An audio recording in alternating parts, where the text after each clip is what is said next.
Welcome to the Effective Engineering Manager podcast. In today's episode, Adam and Slava invite a special guest to dive into the impact of feedback, honesty, and trust in the candidate selection process and experience. Effective Engineering Manager podcast. Hello, Slava. How are you doing today? We have a special guest in our session. I'm doing great. Maybe you'll do a short intro and we'll get rolling. We're very excited. Today we have a guest, and we're going to cover a very important topic about feedback. And with that, I'd like to introduce Tim Wenzel. Tim joins us today out of Silicon Valley. Tim grew up in Silicon Valley from the age of 5. He attended San Jose State University and obtained his undergraduate degree in business with concentration in finance and a minor in journalism. He later went on to attain his MBA also at San Jose State. And after completing his undergraduate studies, he found that he had a natural passion for recruiting. And after working for 2 staffing companies, he was recruited by one of his clients, which was a startup that a few of you may know called PayPal. Tim joined PayPal in 2000 and was their first recruiter. So recruiter number 1. He spent 7 years as the head of recruiting at PayPal, and by the time he left, his team had grown the company from 50 to over 5,000 people. Huge growth. And in 2007, Tim then joined Tesla Motors. I think I see a theme here, as VP of Human Resources, where he grew the company from 150 employees to 300 in just 12 months. So doubled in that short amount of time. And after Tesla, Tim spent 2 years running HR for an early stage video chat startup called TalkBox. And Tim then joined a late stage venture backed startup called Chegg, where he headed up all the people function work there. And then after 15 years at 4 startups, Tim co-founded a boutique recruiting consulting firm called the A-List Group. A-List specializes in running the recruiting function for startups. Wow, what a bio. And with that, Tim, welcome to our podcast. Really happy to be here. Sorry, that bio was kind of long. No, it's quite impressive. It's because I'm old. Well, you know, with age comes wisdom, right? Isn't that what they say? I hope so. Well, Tim, it's a pleasure to have you on the show today. We haven't had a visitor or guest, I should say, in a while, and we were due for one. And I think this is going to be a great topic. Tell us a little bit about what a little bit of a headline of what you want to talk about today, and why you think feedback is so important from your experience. Sure. So, as you just explained, I spent the bulk of my corporate career in startups that were either growing really quickly or trying to. And so that tends to be a pretty dynamic circumstances. And so the teams tend to be dynamic. So for example, during my 7 years at PayPal, I believe we had about 6 CEOs. I think we had about 5 or 6 CTOs during that time period. So leadership is changing. The office dynamics are changing. There's so many moving parts. Looking back, I thought, the things that really helped keep things together were some of the fundamental things that often we forget about, and feedback is one of those. So I found that leaders who are really effective at giving and receiving feedback tend to kind of keep things calm, when there's so much chaos going on. Yeah, I think that's an incredibly important topic, and I think you nailed it with so many things going on. And so many changes, being able to kind of adapt and learn from your environment, even if it's not just learning about your mistakes, and being able to kind of adjust iteratively is so important. Slava, what do you think? I know this is a topic we've talked about before as well. Yeah, I think it's really critical to be able to provide feedback to your folks, but also it's important to be able to receive the feedback, because without receiving the feedback, we wouldn't know how we're doing. And maybe, Tim, you would give us a bit of a deep dive of how engineering managers can do good and better in this area. Sure. Yeah, happy to. So to me, it's all about being authentic and not being afraid to have difficult conversations. Just be real and don't keep people guessing about where they stand. We had, especially going back to the growth time at PayPal, we had a lot of young first-time managers that needed a lot of help and guidance. There was one leader that I was coaching, helping him prepare for our annual review cycle. This was just after eBay bought us, and eBay had a feedback system, a scoring system of 1 to 5, 5 being a superstar and 1 meaning you should not be there. And we were sitting down going through his whole team, the rankings and the logic for the rankings. And there was one software engineer on his team. And I said, okay, what are you going to give him? And we would review the quarterly scores. And he had given this gentleman a 3 for all 4 quarters. And so he said he was going to give him a 5 for his annual review score. And I said, that makes no sense. It doesn't add up. And I said, why would you give him a 3 if he's a superstar? And he said, I didn't want him to get lazy. So he was basically playing this game where he didn't really want to be authentic. He wanted to make it seem like he needed to work harder.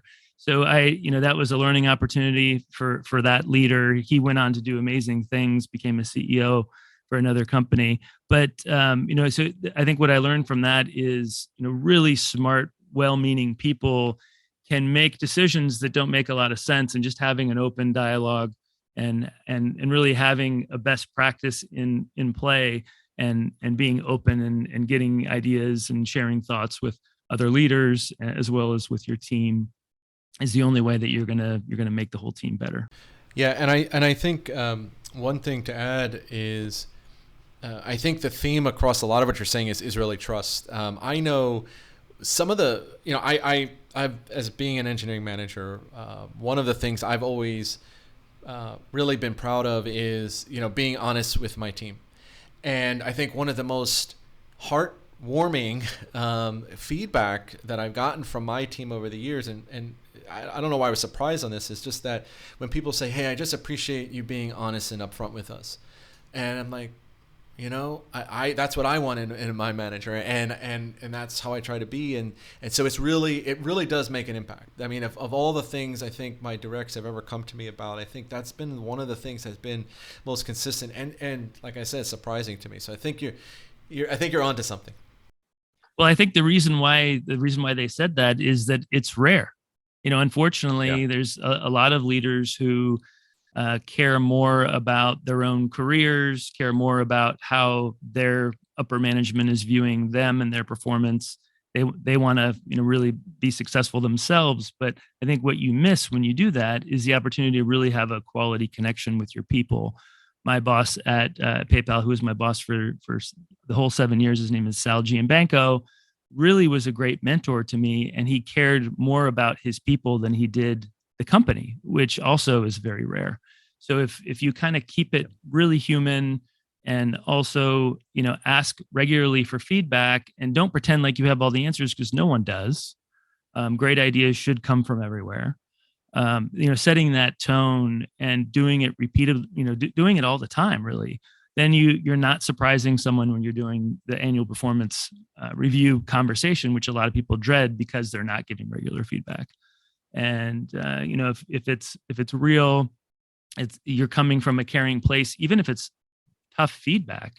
If you have that trust, like you said, and they know that you're coming from a good place, you really want to make them better. If they're screwing up, hit them between the eyes with it. Do it tactfully, but hit them between the eyes with it, and then help them if they don't know how to get better on their own. Help them get the resources they need to improve. And if they can't improve, they could be in the wrong job, and then you can have a different conversation. Right. And at the end of the day, I mean, you're doing your job as a manager when you can give feedback, positive or negative. I know some managers kind of steer away from negative feedback because they don't want to, upset the apple cart or upset an employee. But I think to your point, it's like that's kind of part of your job, and it's okay to do that. It's perfectly okay to do it in the right way, especially when it comes from when you're being genuine about it. All right, Tim. Well, I'd like to dive in a little bit more and maybe do a little bit of Q&A to kind of help work through the topic. First question for you, as we talk about feedback, how have you seen the best managers develop relationships with their direct reports in your experience? Yeah, so it really starts during the recruiting process. You really want to make sure you're not just technically grilling if you're an engineering leader, all of your candidates, really getting to know them as people and coaching them holistically. Both some people need technical coaching or training. Some people need coaching on tact, certainly not to stereotype, but software engineers tend to be, especially ones that are new to the workforce, they tend to need a little bit of training as it comes to people skills. So make sure you're vulnerable with them as it relates to your own style, and then have an ongoing conversation with them, not just about their projects, not just about what it's going to take to get a raise, but what are their longer term goals. And sometimes their longer term goals might be better served working at a different company, right? And so thinking like that, giving feedback with that in mind, is unique and will actually develop greater loyalty with your team. And the managers that, you hate to lose someone great, but if making a move to another company is the best thing for them, it'll pay it forward and it'll come back in other ways. And my boss at PayPal did that to me. In fact, the reason why I left to go to Tesla was he recommended me to Elon for that job. So that type of approach, again, is rare, but I wish more people would do it. Yeah, and actually, on that note, what was that experience like? So, in real time, when your boss came to you and kind of recommended you, I mean, coming from the other side, how did that feel? How did that help you actually become a better at your role and even better at guiding others? Yeah, so it was really awkward the first time. He did it a couple of times. The first time he came to me was in 2005, and he said, "Look, I don't want to lose you. You're doing a great job, but I wouldn't feel right if I didn't tell you about this opportunity." And in 2005, it was an opportunity at SpaceX down in Los Angeles, when Elon was starting to really build out that business. And I actually flew down, took the interview, got the offer, and declined it because I didn't want to move to LA, which was one of the biggest mistakes of my life, and I like to make fun of myself for that one. But then he came back again a couple of years later for the opportunity at Tesla. And I think what I learned from that was, I feel like we tend to be too hung up on our own job that we're doing at any given time, maybe a little bit too hung up on like the perception of the company, and being open-minded. Like I don't want to encourage anyone to be a job hopper, but if you're at a company for a few years and you've made some really good, valuable contributions to that organization, it's smart to keep an open mind and be recruitable if there's moves out there that are going to be better. And I think that's what he taught me. I was loving my job, both in 2005 and into 2006 when he came to me for the Tesla opportunity. But I realized after 7 years, I was probably a little too comfortable and I wasn't pushing myself. I wasn't learning as much. I believe that in order to learn more, you really need to make yourself uncomfortable and put yourself in scenarios where it's gonna be stressful, but you're gonna learn more and grow from it. Yeah, uncomfortable. That is a very important keyword. Something we don't talk too much about. We're uncomfortable by the nature of it. Just like we said before, it's uncomfortable to give feedback. It's uncomfortable to make change. It's uncomfortable, especially when your management chain may be, expecting certain things a certain way. And if you as somewhere in the middle and you have a team and you have to make a change or you have to give feedback, you have to adjust course in real time, and still deliver, that can be daunting for many people that aren't afraid of that risk. So I think you hit another really good important point there with uncomfortability of the situation. Slava, what are your thoughts on that? So I think it's critical that there's this opportunity for a conversation between a manager and their direct reports, and at the same time, I think at least my experience has been that negative feedback coming out of nowhere is going to be scary, and when the manager comes to their direct reports and ask, "Hey, can I talk to you about something?" They're not going to be thinking that it's going to be amazing. So, and I think that my question becomes, how can we create an environment of psychological safety where direct reports are not fearing that, seeing that the feedback is coming? What are your thoughts on this, Tim? Yeah, it goes back to what I mentioned earlier, is trying not to surprise your people. It's all about providing context. I feel like if you get in the habit of providing ongoing feedback, positive, negative, or otherwise, then it will be less jarring when you have to have that difficult conversation, right? So if you put someone in a new role, you give someone a promotion, let's say, or you make them a first time people manager, they're going to make mistakes. So it's treating those mistakes as learning opportunities, being tactful. You can be direct and tactful at the same time, but not sugarcoating it, because if you sugarcoat it, it's going to get lost in translation. So it's having that relationship, having the trust, giving the direct feedback, and then also keeping it human and realizing that it might be hard for them to hear, and then checking in with them on a human level. Maybe the next day, you try and get some casual time with them, take them to lunch, take them to coffee, what have you, and make sure that they're okay, and let them know that you want them to be there for the long haul. Just because I gave you tough feedback yesterday doesn't mean I don't want you here, for the next few years. Good stuff. So, Tim, what do you think about giving positive feedback only for some time, for a bit, or for some time, maybe for 1 or 2 months, 3 months, and once they get used to the fact that feedback is not harmful, switching to corrective feedback? What are your thoughts on this? Or would you rather prefer just go straight in?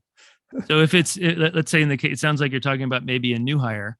It usually takes a while to see, if it's obvious that they're not performing in the first 30 days, you probably just made the wrong hire, right? So I think the first 60 days or so can be usually almost all positive conversations, because you're planning, you're talking about what the future is going to look like, you're talking about what that person's role, what you'd like their role to look like, and then it's probably not until month 3 or 4 where you're starting to see the results of their work. And that's about the right timing, where if there is negative feedback, if they're not performing the way you expected them to, that's about the right timing. If you hired the right person, where they're going to start making some mistakes. And then it's about, again, being tactful, being deliberate, and letting them know that you're very interested in them being successful, but you notice this thing is not going the way it should. And so how can we help you be successful? So yes, I was going to say that when Adam, you and Tim, we were talking together offline, Tim mentioned that how critical it was to build a great candidate experience when hiring. So maybe, Tim, you could tell us a bit more about it. How can managers build this great candidate experience in recruiting? Absolutely. So I've done quite a bit of interview skills training workshops, especially for teams that are light on recruiting experience and interviewing experience. And I always encourage those teams to treat candidates the same as they would treat a guest in their home. Just basic things like make sure they know where the restrooms are, make sure they have water, or if they're coming in during lunchtime, make sure they're fed. So that if those basic things are taken care of, then they're going to be comfortable, and you're actually going to be able to get to know the person, and hopefully, get through the nervousness more quickly and just get to meaty conversation. And then, once you're into the meat of the conversation, make sure that you're giving each of your interviewers areas of focus, so that you're getting a complete balanced view of the candidate.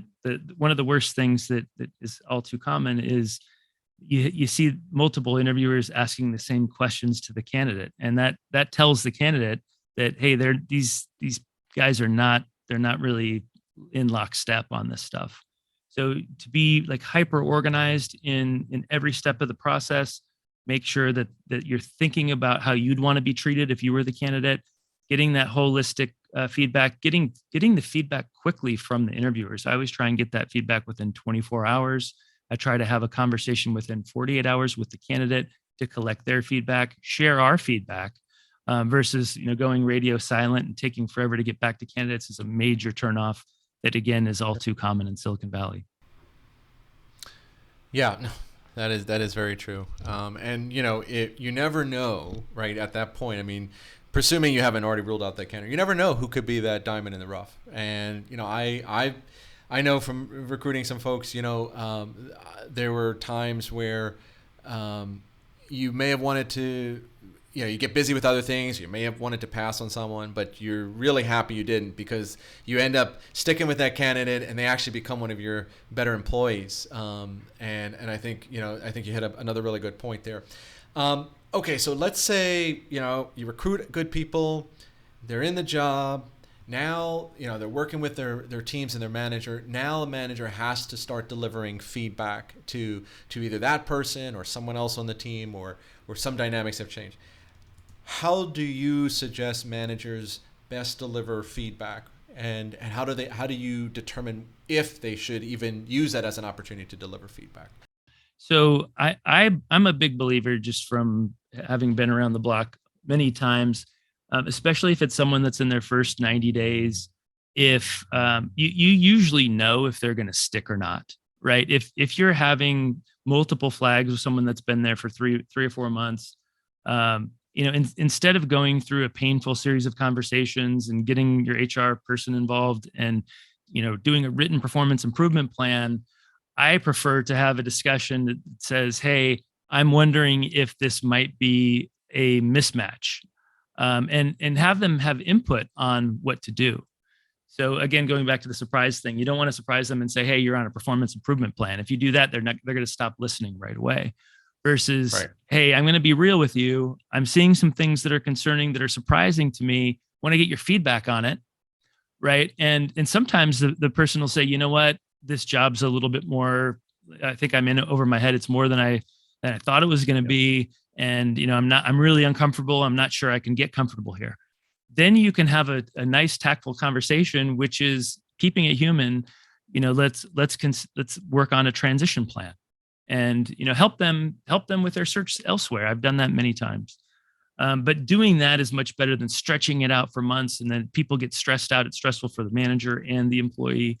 Now, if it's a different scenario where you actually think they have the raw capabilities to be a good performer with some coaching and training, then that's a much different conversation, and that can be a very positive conversation. But you have to get them to sit them down, and get them to sign up for the work that is required to get them there.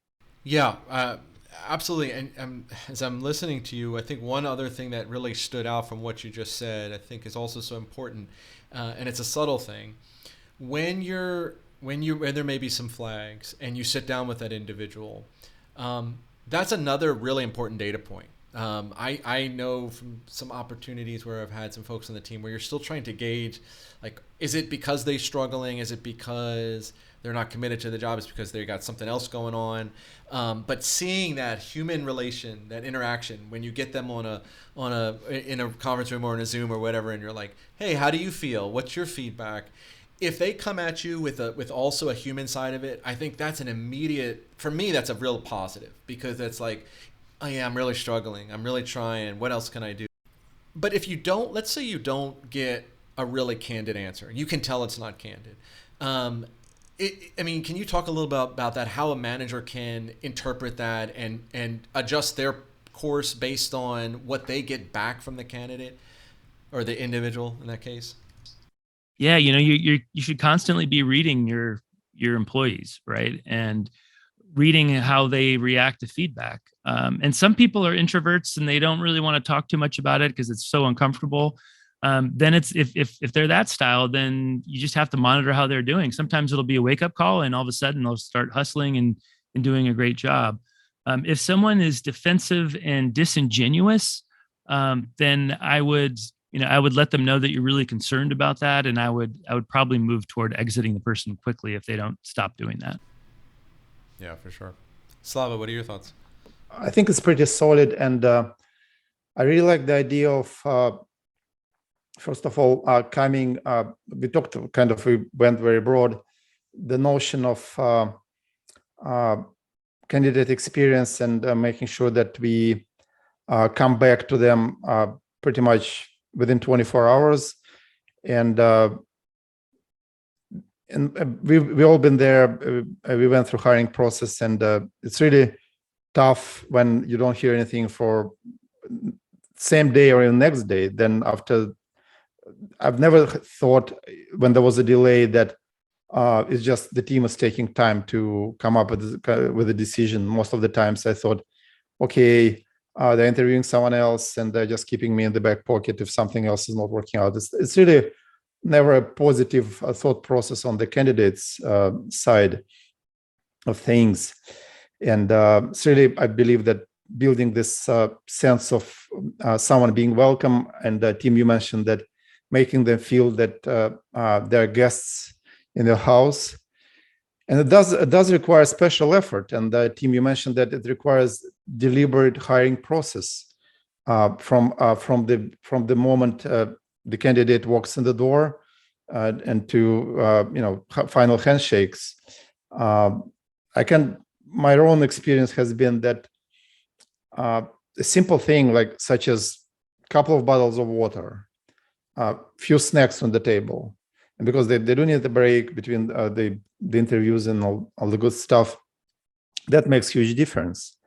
Can make huge difference.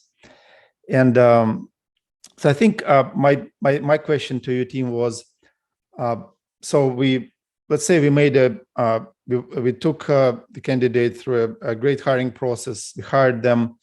They're doing well, and we keep hiring. We keep growing the team, and you grow on teams from pretty much nothing to thousands of people.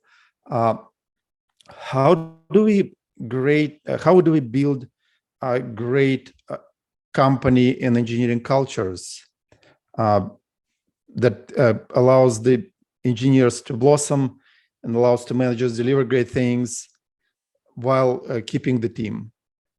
Yep. What are your thoughts? Yeah, there's a few things that I think are really important. One, if you just think about the work that the engineers are doing, it's really valuable work. So make sure that they feel valued.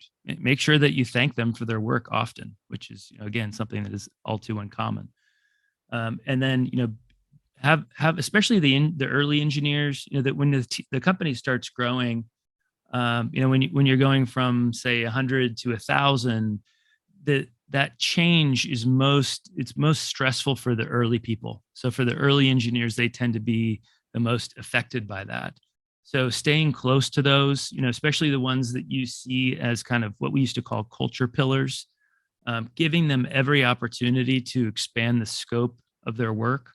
Make sure you understand what their career goals are. Make sure if you think that their goals are they're not ready, say they want to be a people manager and they're not ready, let them know that. Tell them that. And then when you scale the organization, when you treat them the right way, you're kind of showing them that, right? And then as they become leaders, they do that for their new hires, and it just kind of spreads. And that's I think what happened at PayPal. We made our fair share of mistakes, but it was an environment where we could be honest with each other. It was no holds barred. We would argue about things all the time, but it was a culture where everyone was encouraged to speak their mind. And if you felt like you were not being treated fairly, speak up and we'll listen to you, and either agree or disagree. So I think that's the culture that we were pretty successful in building there. And then also just giving your internal people chances. Don't go outside too much. We brought in some engineering leaders that were too far away from the code as we were trying to scale, and it was like organ rejection. It did not work. So bringing in people that can still review code for as long as possible, if not write it, I think is critical for startups where the engineers are going to either respect you or not, depending on how technical you are, as well as how you treat them, if you treat them like a human. And so I think it sounds really basic, but if you get those things right, you're going to have a good chance of retaining the people that are really going to be valuable. Yeah, this is good stuff, and I really like your idea or a concept of this initial engineering team that begins the company. And I really like this concept of that team carrying that DNA forward and focusing on those folks and making sure that they are fully engaged, because they are the ones which are going to be defining the next generations of the engineers coming on board. And because I've seen companies following this approach where they say, well, okay, these guys were great in the beginning, but now we need something else. And I really never bought into this. And I think even though maybe they're not as great as new folks at larger scale things, but this is the foundation of the company. I think keeping that foundation of the company on the engineers side is just as important as the founders themselves keeping the company going forward. Good stuff. That's right. And I'll just mention quickly as I think back about those PayPal days, Max Levchin was co-founder of the company, highly technical, very young. I think he was 23 or 24 when he founded the company. He was a fantastic natural leader. And I think he was more interested in doing really technical stuff. But people kind of encouraged him to be a people manager because they respected him so much. So, like that's an example where getting feedback from the troops is important. We tried to bring in a big suit that got organ rejected. And then we decided, okay, they like Max, let's try and develop more leaders internally. And that worked really well. Tim, I would like to switch gears to the other side now. We focus a lot on the candidate experience, but how do you coach, let's say, first-time founders as they're starting to build? We talked about this first engineering team is first, certainly a first experience for them. How do you coach them on the whole candidate experience? Yeah, I'll put the founders through the same training. It's like an hour and a half interview skills training workshop, which is very interactive and gives specific examples of mistakes that companies make. It's got some funny videos so they can kind of laugh at themselves. But sometimes you see a first-time founder that thinks, because they're so smart, they don't need help with anything. You kind of have to get in their face a little bit, again, tactfully, and just say, hey, look, I'm the subject matter expert on this particular topic, and you were rude to that candidate, and I don't really want to work with you if you're going to do that. Do you want to fix this or no? Right. So I think just being, again, direct with everyone, including the founders, is critical. And then, if you do that, they're going to respond. They want to build great companies. So if you do that, they're probably going to respect you more. And then, make sure that you're keeping an eye on that. And if, senior engineers start leaving candidates in conference rooms, you let them know that you're not okay with that. And you set that standard. And then if you're well respected, they'll listen, and then they'll give that same feedback to other engineers. And we were fortunate to have some fantastic, early developers at PayPal, and that they actually cared about it. If they didn't care about it, I think they always cared about it, but they just were maybe too focused on the technical stuff initially, not enough on the human stuff. But with some feedback and coaching, they came around, and we ended up, I think, with a really fantastic experience. And then, that resulted in really fantastic hires. From your experience, just curious here, dealing with first-time founders, how many iterations does it take before you really get them on that path? Because I can imagine, founders are, by their nature, their core, they live their product or their dream. And I can understand how they would want to have full control. So from your side, how long does that typically take?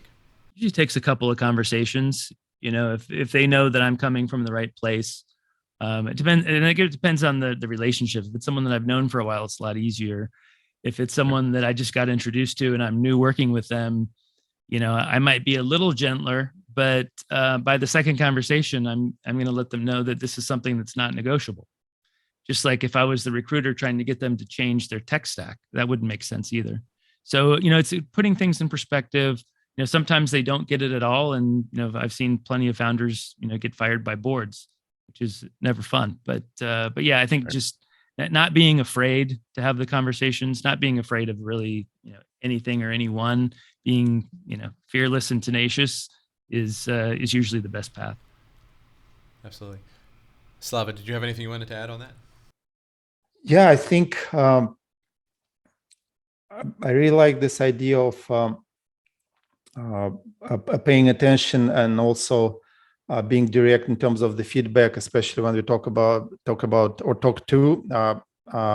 first-time founders. And I consult startups founders once in a while, particularly from my network. It's not exactly a job, and I like it because I think this is the time when we can make the most difference in people's lives. because we either can set them on the right path, and team, like you mentioned, being gentle in the beginning, but maybe then being direct if they're continuing to insist to make their mistakes. And at the same time, I think there are approaches which can help a lot. And my favorite one, which I practiced myself when I started my own company, I was something like 23 or 24 long ago, in the three or four different lives back. And I only later discovered it's not my invention, because by that time it has already been discovered, because it was 1992 or so. And this notion, which is I most clearly expressed by Steve Jobs, that we hire experts to tell us what to do, and we're not hiring experts to tell them what to do. So, and when I was hiring first time as a founder, my company was like me and a half, three of us, as they say, me, myself, and I. And I quickly realized that I should be hiring into the gaps I have. I did not have anyone to take over operational work, which I needed as a networking company.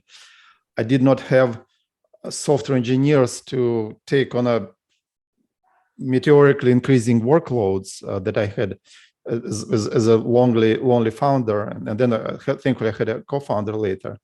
And from moment on, when I started hiring into the missing parts in my company and in my org, it has become very easy, because I was looking into the faces and eyes of the people I was hiring, and I was asking them a very simple question: I need help. Can you help? And if you can, it's all going to be yours. The moment I see that I can trust you, which is basically get one thing done, you're on your own. All I'm going to be doing is just providing support and making sure that you have everything to be successful. And from that moment on, I didn't even think of myself as a manager.